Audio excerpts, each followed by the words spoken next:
शिरवळ हद्दीतील बेकायदेशीर धंदे करणाऱ्यांची शिरवळ पोलिसांनी काढली धिंड। सातारा तालुका खंडाळा शिरवळ हद्दीतील जुगार, मटका, दारू विक्रेते असे बेकायदेशीर धंदे करणाऱ्यांची शिरवळ पोलिसांनी पूर्ण शहरात धिंड काढत दाखवला खाक्या वर्दीचा हिसका। प्रतिनिधी अब्बास धायगुडेसह AV माझा सातारा।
नाट्यकारातून शिरवळमध्ये लफडे कुठल्या पोरींकडं बाईकडं चोऱ्या माझ्या पिताना दारू पिताना फक्त काहीतरी नाट्य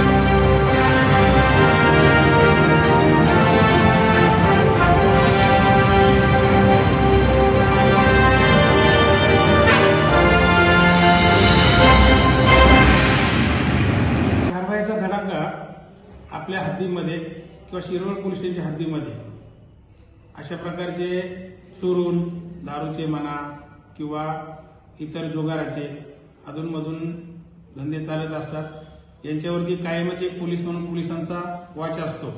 मिळून आल्यास त्यांच्यावर योग्य त्या कारवाई केल्या जातात। सतत कारवाई चालू आहे। यापुढे अशाच कारवाई चालू राहणार आहेत।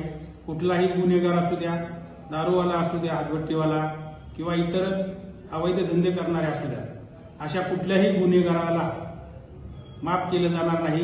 त्यांच्यावर तात्काळ कारवाई करण्यात येईल। तसेच आपल्या परिसरामध्ये असणारे विद्यालय, महाविद्यालय, शाळा, इतर परिसर भर चौकामध्ये अशा कोणत्याही प्रकारचे टवाळखोर मुलं वगैरे आढळून आल्यास त्यांच्यावरती आपल्या पोलीस स्टेशन मार्फत तसेच नेमलेल्या विशेष पथकांमार्फत निर्भया पथकामार्फत योग्य ती प्रतिबंधक कारवाई करण्याची तजवीज ठेवलेली आहे आणि यापुढे जास्तीत जास्त कारवाई करून शिरवळ पोलीस स्टेशन हद्दीमध्ये शांतता व कायदा व सुव्यवस्था कशी अबाधित राहील याकडे लक्ष देण्यावर आम्ही भर दिलेला आहे.